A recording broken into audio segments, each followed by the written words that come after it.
Hi guys, it's Alyssa, here to talk about an issue that concerns all authors, and that is piracy.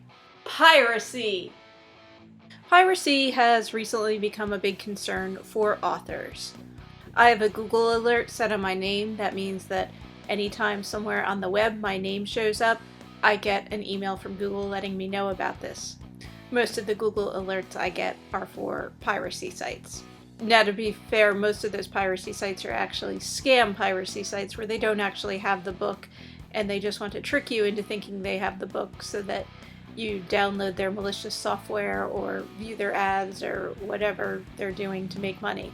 Piracy is something that's kind of been an issue for people like recording artists and maybe the movie industry for a little bit longer, because while you always could have duplicated a book, the cost of photocopying it versus the cost of buying a book meant it was actually cheaper to buy a book from a bookstore than try to photocopy an entire book.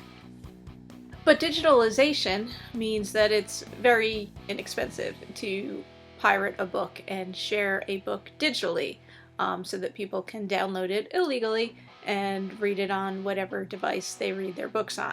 When this happens, the author receives no money or compensation at all for this download.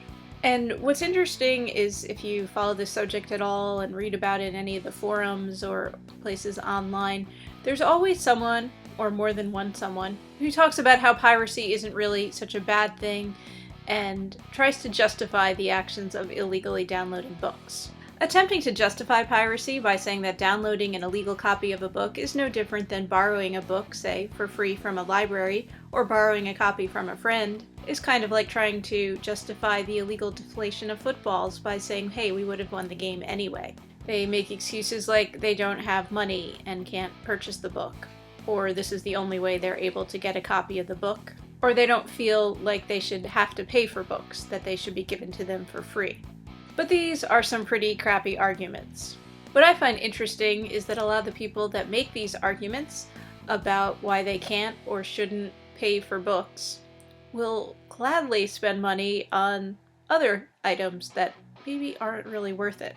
I think a paperback goes for anywhere from $8 to $15. Hardcover books are a little bit more money, but they're nice and they last longer. Books are a relatively good value when you look at all the things that people do spend money on. Things like coffee, booze, movies, and clothing made by underpaid factory workers. And while I know there are people who will try to justify their piracy by saying they don't have the money to be able to afford books, which I can buy. I've been poor. I'm an author. That's why I have a library card. And FYI, most libraries lend digital books as well, legally. The same people who wouldn't hesitate to steal a book by downloading it illegally would never think of stealing a coffee from Starbucks or stealing booze from a bar or liquor store, sneaking into the movies or stealing DVDs, or shoplifting clothing. Look, I know that none of you watching would ever think of illegally downloading a book, but this is just my own little PSA against book piracy, as an author who'd like to be paid a little bit of money for her books. And honestly, that's all we're paid on the sale of each book, is a little bit of money. Thank you everyone for watching. My name is Alyssa. I am an awkward author, and I put out new awkward author videos every Tuesday. If you liked this video, please feel free to like it or subscribe to my channel. And please feel free to share this video with anyone you think needs to learn more about the dangers of book piracy.